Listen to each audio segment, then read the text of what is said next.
on se retrouve pour critiquer le long métrage Jar City, un film de Balthazar Kormákur, voilà, sorti en 2006. C'est un film islandais disponible sur Amazon Prime Video et Shadow of the VOD, je l'ai vu personnellement sur Shadow of the VOD. Commençons la critique avec le jeu d'acteur. Ingvar S. Sigurdsson est incroyable dans son rôle. Björn Illinur Haraldsson, très très bon aussi, hein. On l'a vu dans Lemb, mon film préféré de l'année dernière, pour ceux qui se rappellent, ou ceux qui ont vu la vidéo en question.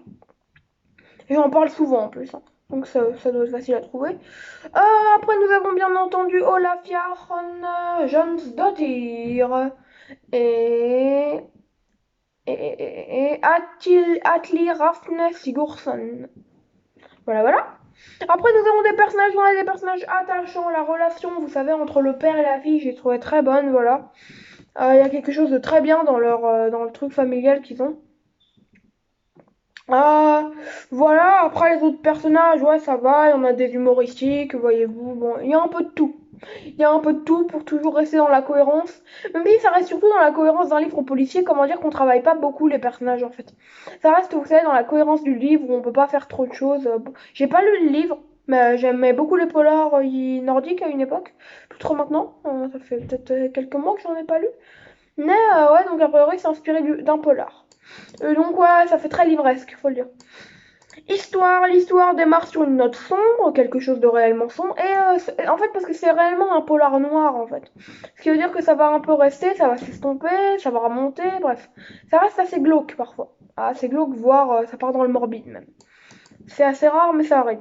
Un récit bien ficelé avec comment dire, avec une noirceur charbon, quelque chose, je sais pas comment vous dire, un polar noir qui ne plaira pas forcément à tout le monde, oui, je pense qu'il faut le dire.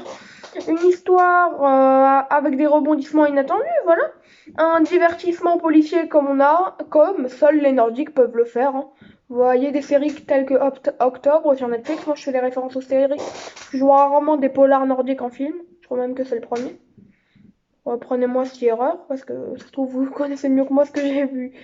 Non, je crois pas que j'ai vu d'autres. Peut-être des thrillers, mais des polars, pas sûr à 100%. Scénario, une histoire amenée par des dialogues d'enquête très efficaces. Tout est dans des dialogues légèrement forcés parfois, mais ça c'est encore le côté livresque qui revient. Le côté littéraire, si vous préférez. Effets spéciaux plutôt bons. Anxiété, gore, de scènes mystérieuses, un mystère insoutenable, une enquête quasi inlâchable. Quasi. Il y a un peu d'anxiété et de tension qui se dégage très bien du récit.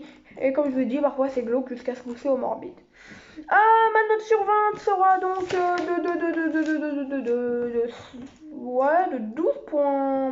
Non, de 12 sur 20. Vous l'aurez compris, c'est pas un polar extraordinaire, mais comme je vous le dis, tant que c'est du cinéma de genre, faut soutenir. Voilà, disponible sur Shadows, Amazon Prime Video. C'est aussi disponible. C'est disponible que là-dessus, d'après ce que je vois. Dites-moi si erreur, les commentaires sont activés quelques heures ou quelques jours après la vidéo, vous connaissez la chanson. Voilà, comme je vous ai dit, vous l'aurez compris, Jar City, je vous le conseille pas, vous choisissez quoi, c'est vous qui choisissez, mais personnellement je vous le conseillerais, surtout pour la performance d'un Björn Haraldsson et une enquête qui vous tient jusqu'au bout. Car c'était moi, Omega, prenez soin de vous, et moi je prends soin de moi.